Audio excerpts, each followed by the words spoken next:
de ta divine présence. Nous te remettons ces moments entre ta main, tu continues à comprendre les divines de grâce. Nous proclamons que l'œuvre de la bénédiction se pète et que toi seul tu viens prendre la direction de ta vie. Et que Seigneur, la chair et le sang soient sous nos pieds et que l'Esprit de Dieu qui se monte ensemble avec notre esprit puisse prendre le dessus dans notre vie dans le nom de Jésus-Christ de Nazareth devant le cadre de nos fléchis au ciel, sur la terre. Amen.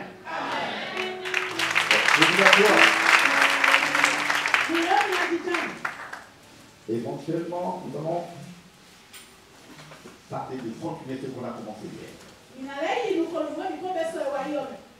N'oublions pas que nous sommes des sacrificateurs.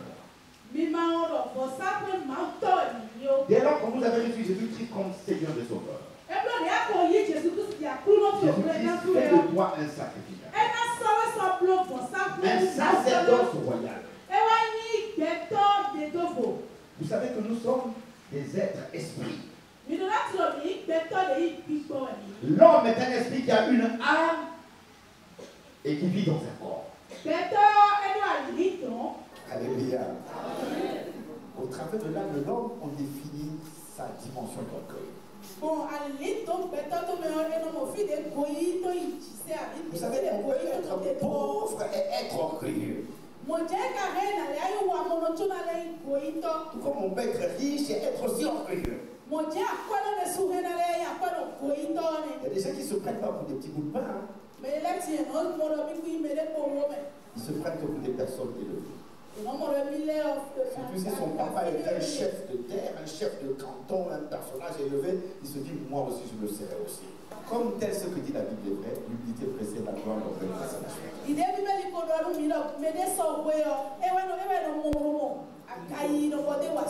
Et cette nature ne peut pas être la nature des chrétiens. Nous qui sommes nés de nouveau, Christ habite en nous, Christ règne en nous.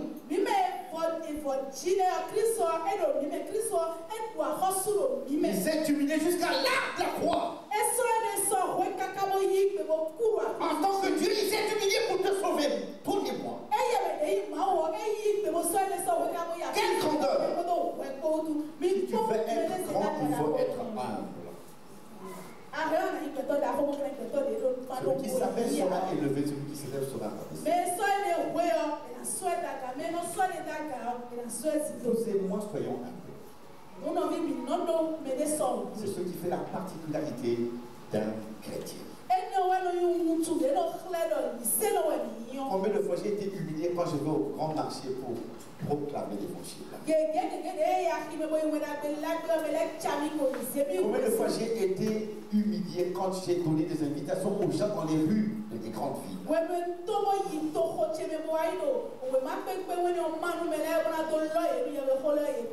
Quand tu vas faire l'évangélisation en appelant les gens, en allant même dans les hôpitaux, ceux qui refuseront, ils ont déjà signé leur arrêt de mort.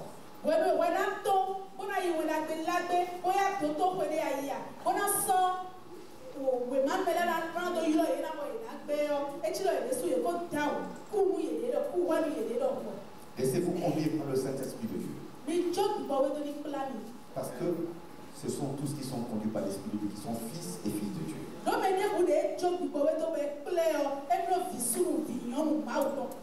On va lire dans Romains chapitre 8, verset 14. Car tous ceux qui sont conduits par l'Esprit de Dieu sont fils de Dieu.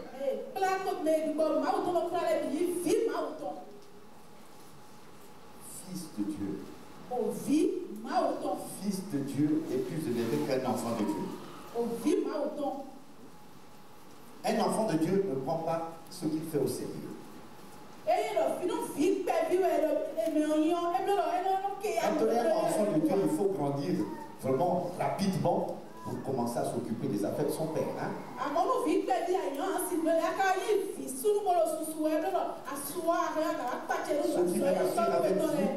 Ce qui me rassure avec vous, c'est une chose. Votre pasteur est un enseignant.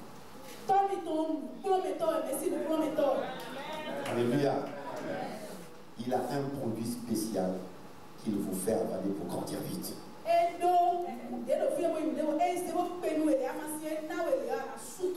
Si tu n'es pas fils ou fille de Dieu, maintenant, c'est que tu es fier de quelque part.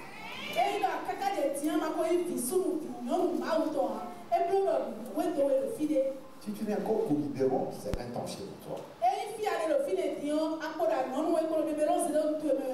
Le biberon, c'est pour les enfants. Le repas consistant, c'est pour tes fils. J'ai mon fils qui actuellement il prépare une licence. Il allait venir avec nous ici, mais compte tenu de sa scolarité, il a regretté ça et son passeport aussi n'est pas sorti.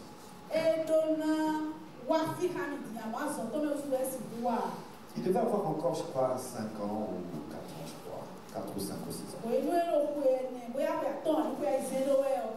Il me paraissait dur.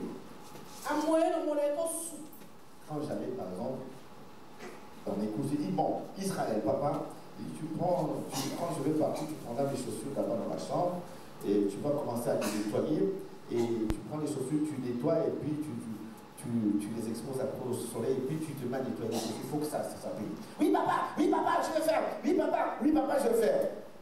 Devant moi, il commence à dire, il brosse ça. Dès que je tourne le dos, je monte la voiture, je suis parti. Il a abandonné, il a oublié.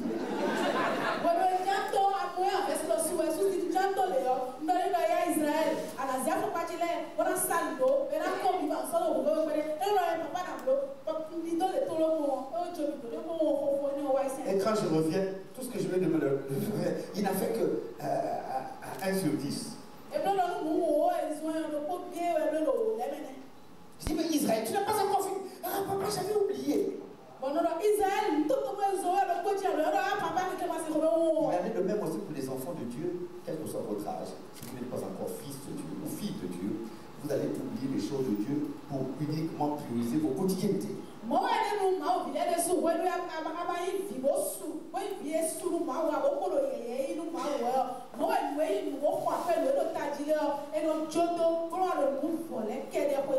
Laissez-vous conduire par l'Esprit de Dieu.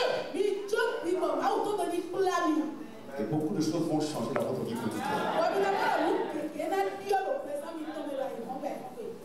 Laissez-vous conduire par des choses d'en haut. Le bonheur et la grâce vous accompagneront tous les jours de votre vie. Et vous allez prospérer à tous égards. On a une parfaite santé, qu'on prospère l'état de vos âmes. J'ai vu dans notre ministère un garçon qu'on appelle la papa, c'est-à-dire c'est comme un goïgoï. Il est comme un goïgoï quoi. Soba soba.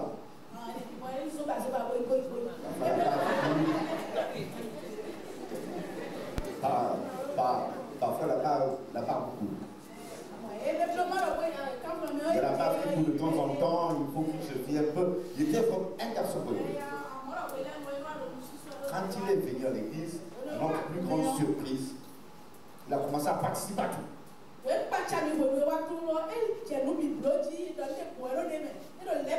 Lui qui faisait des choses qui n'avaient ni tête ni queue, il était comme...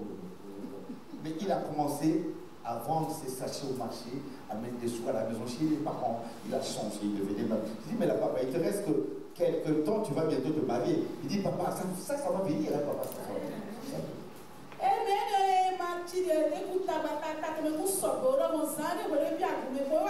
Quand l'Esprit de Dieu, quand il règne en vous, il faut que vous soyez transformés par le renouvellement d'intelligence. Là, vous allez commencer à faire des choses, non pas sous la direction. Le pasteur donne l'ordre et ce que vous allez faire sera différent d'une personne à une autre. Notre Dieu est le Dieu de la diversité.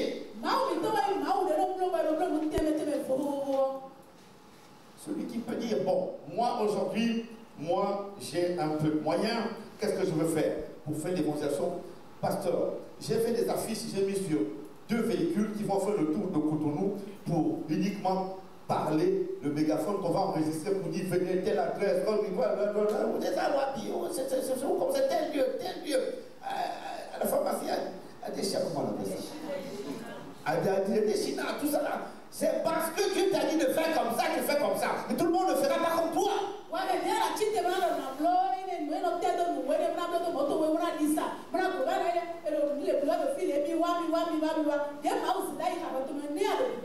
Chacun de nous fera selon ce que Dieu lui mettra à cœur. Soyez deux à deux. Dieu envoie ses disciples deux à deux. Un soldat seul est appelé à mourir.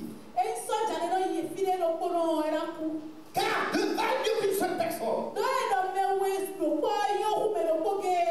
Je me souviens encore de ce que Taylor Sport nous disait. Il disait, il arrive dans une ville. Ça devait être en Asie. L'un des chrétiens dit, je veux louer un fank. C'est-à-dire le fank, le petit avion à une seule hélice là. Il dit, on va dispatcher des invitations dans toute la ville. Les autres qui allaient donner de main à main faisaient, parce que c'était leur grâce. Ceux qui pouvaient prendre un avion pour faire partout dans toute la ville le faisaient. Ceux qui avaient des voitures qui disent ma voiture c'est pour ça, ils prennent le feu, ils mettent dedans. Venez, nombreux, Dieu va vous toucher, il va vous crier. Peu importe la manière dont tu souffres, Dieu est le Créateur, il va régler ce problème. Ça c'est plus jamais entendu.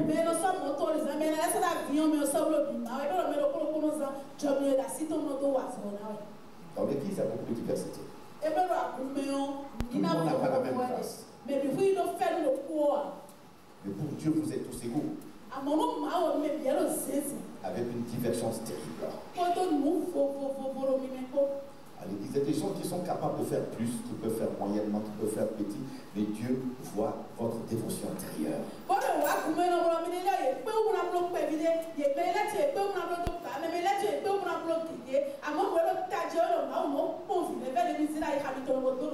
Un autre dit, je vais louer, par exemple, 4 véhicules.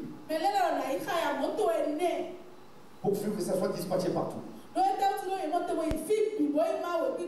Chacun le fera selon la grâce qu'il a reçue. Et celui qui fait avec le main de porte à porte, il n'est pas moins important que celui qui prend l'avion pour dispatcher partout. C'est Dieu qui récompensera.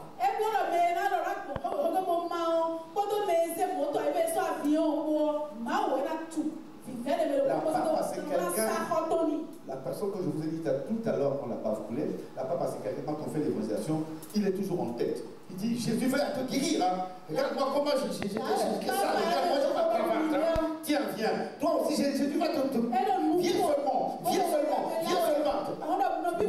Éventuellement, il a changé, il était tout sale. Oui, c'est vrai. Dans le quartier, on le connaît. Il a changé.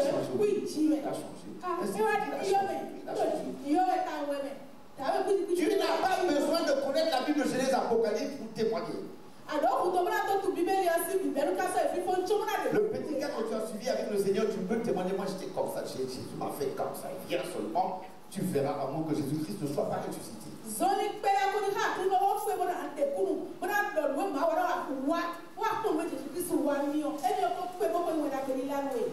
Je vous ai dit hier, nous sommes disciples de Paul. Paul n'avait pas honte de l'évangile de Jésus-Christ. Parce qu'il savait ce qui était caché dans cet évangile. Dans cet évangile est caché les grandes choses qui peuvent transformer votre vie, qui peuvent vous ôter des maladies dans votre corps que vous ne connaissez même pas.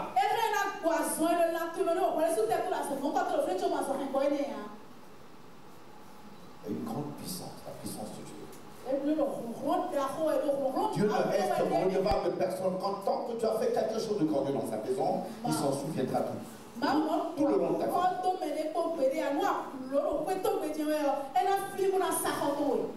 Alléluia. Alléluia. Alléluia. Alléluia. Bien-aimé dans le Seigneur, cette diversité doit être notre partage.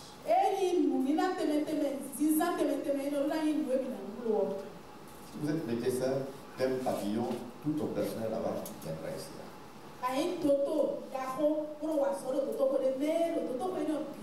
Si vous êtes chef d'entreprise, tout ce monde-là viendra ici.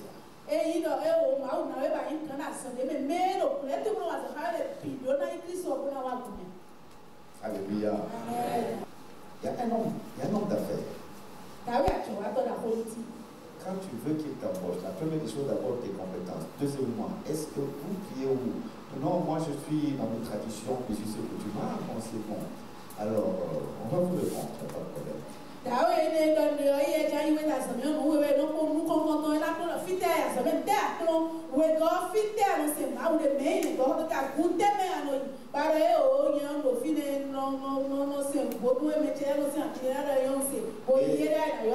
Et il vient me voir, pasteur, regardez-moi le monsieur là. Il me dit vis-à-vis qu'il vit de ses us et coutumes, de ses traditions, de ses affaires de famille. Il veut que j'en fasse quoi? Donc, avant de commencer le boulot, on prie toujours. Il dit, malgré ses compétences, j'en trouverai dans le milieu chrétien, j'en trouverai. C'est toujours ça. Le chrétien dit qu'il n'y a rien de, Dieu dit qu'il n'y a rien de commande des ténèbres et la lumière. Il n'y a rien de commande Christ et l'idéal. Il n'y a rien de commande de temple de Dieu, le temple des idoles. Séparez-vous, sortez du milieu d'eux. Alléluia. Alléluia.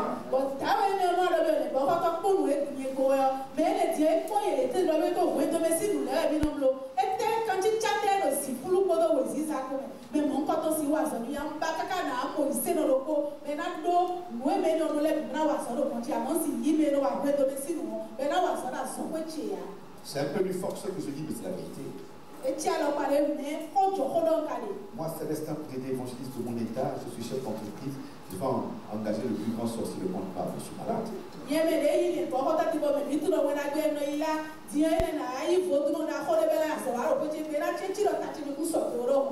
Je suis malade. Nous sommes dit les chrétiens, n'y a-t-il pas de compétences au milieu chrétien? Le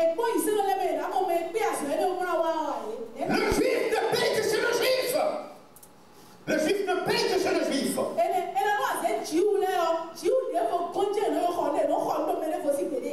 Le juif n'ira jamais payer dans un magasin d'un féticheur. Il n'ira jamais acheter la marchandise dans la boutique d'un marabout. Cette culture doit être notre partage. Alléluia. Alléluia. Vous devez être forgé comme des véritables disciples de Christ. Comme des véritables sacrificateurs. Vous êtes un sacerdoce royal. Une race de prêtres. Une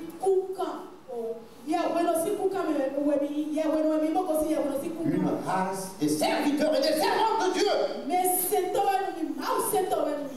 Alléluia. Alléluia. Alléluia. Alléluia. Que cette parole soit gravée dans vos cœurs. Je voulais dire encore une chose avant de terminer. Une seule chose. Moi, j'ai voulu être concis aujourd'hui pour vous dire l'essentiel. C'est demain, après cette orientation que vous recevez de la part du Seigneur, demain encore, je vais prier sur chacun de vous pour que vous soyez des véritables épîtres en dehors de la parole de Dieu.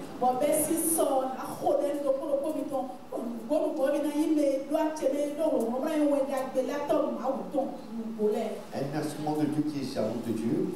Et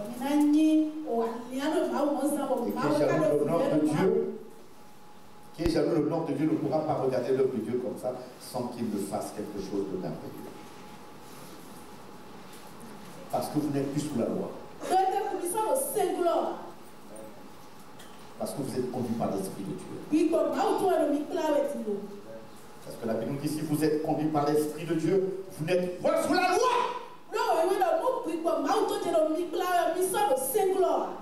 Toutes les décisions que vous allez prendre en faveur de l'œuvre de Dieu, ce sera pour la gloire de Dieu.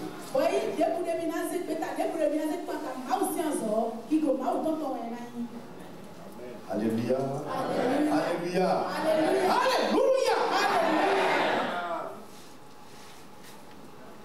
Si tu veux te lever véritablement.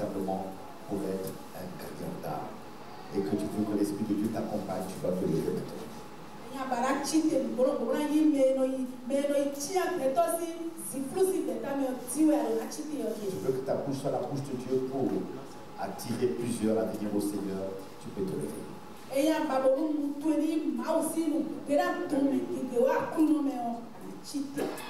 Alléluia. Amen. Tu vas te lever et nous allons prier encore. Que Dieu te revêtisse, que toute parole qui sort de ta bouche devienne esprit et vie.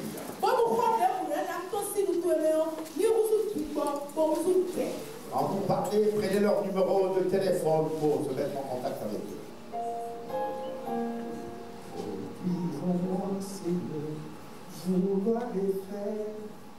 Produis-en-moi, Seigneur, vouloir les faire. Produis-en-moi, Seigneur, vouloir les faire. Produis-en-moi, Seigneur, vouloir les faire. Jésus qui viens à moi, viens demeurer. Jésus viens à moi, viens demeurer. Produis en moi, Seigneur, vouloir les faire. Produis en moi, Seigneur, vouloir les faire. Alléluia. Nous allons faire des confessions de foi. Car c'est en confessant des lèvres qu'on parvient au salut.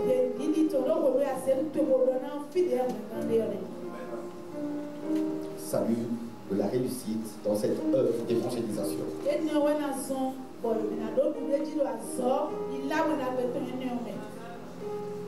Salut de l'expansion dans ta vie chrétienne et spirituelle pour être un gagneur d'âme d'office et chevronné.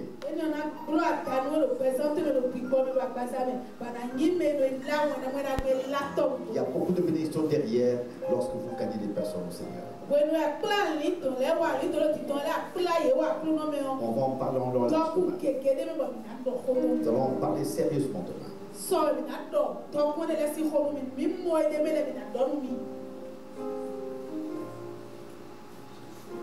Vous allez reprendre après moi cette confession de foi en disant Seigneur Jésus-Christ.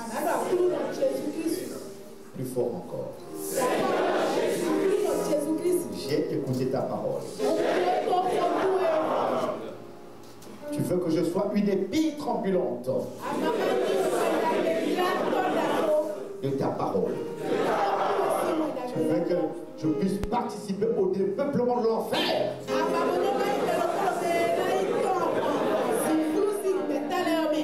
C'est toi qui as fait de moi une flamme de feu pour embrasser le royaume du diable, pour embrasser le royaume de l'enfer, pour dépeupler le royaume de l'enfer. Seul, je ne peux rien faire. Mais avec toi seul, nous ferons des exploits. Tu attireras au travers de moi une multitude. Parce que je vais témoigner de toi en tous les où je vais passer. Viens produire en moi, Seigneur. Le vouloir et le faire. Selon ton bon plaisir. Qu'est-ce que je peux faire sans toi, Jésus? Avec toi seul, je ferai des exploits. Avec toi seul, plusieurs seront sauvés. Car c'est toi qui produis en l'homme le vouloir et le faire. Selon ton bon plaisir. Touche les cœurs de toutes les personnes que je vais rencontrer. Afin que nul ne puisse résister à ta parole. Fais-le pour moi, Seigneur. Je veux être l'un de tes ouvriers les plus chevronnés. Découvrir l'enfer. Parce que Christ en moi, c'est Dieu qui habite en moi. Ma bouche devient la bouche de Jésus-Christ. Ma présence devient la présence de Jésus-Christ. Mes bras deviennent les bras de Dieu. Les bras de Jésus-Christ. Fais de moi ton instrument. Afin que plusieurs soient sauvés. Au nom de Jésus-Christ. Vous allez garder silence. Votre main sur le cœur. Une main levée, une main sur le cœur. Père, nous te sommes infiniment reconnaissants pour ta divine présence. J'ai ouvert ma bouche encore ce soir et tu l'as remplie. Merci de ce que, Seigneur, cette parole a trouvé une assise dans le cœur de mon frère et de ma soeur. Tu as dit dans ta parole que c'est toi qui produis l'homme, toi qui produis la femme, aux jeunes gens, aux jeunes filles, une vouloir et le faire. Que tu viennes produire dans leur vie le vouloir et le faire. Recevez le vouloir et le faire. Recevez le vouloir et le faire. Recevez le vouloir et le faire. Recevez le revêtement de la puissance dans le nom de Jésus-Christ Nazareth. Seigneur, merci pour ta parole qui s'accomplit dans leur vie respective. Merci pour ton règne qui devient leur partage. Car là où tu règnes, Seigneur, le vouloir le faire est rempli dans leur cœur. Là où tu règnes, Seigneur, les points d'interrogation sont totalement ôtés. Là où tu règnes, Seigneur, ils n'ont plus honte l'évangile de Jésus-Christ parce que c'est une puissance de Dieu pour le salut de quiconque croit. Béni soit ton nom de ceux que tu produis en chacune de leur vie, le vouloir le faire pour être des instruments dans cette vie de côté. Dans le nom de Jésus-Christ de Nazareth, devant les quatre genoux fléchis, au ciel, sur la terre, jusqu'en enfer. Amen. Que le Seigneur vous bénisse.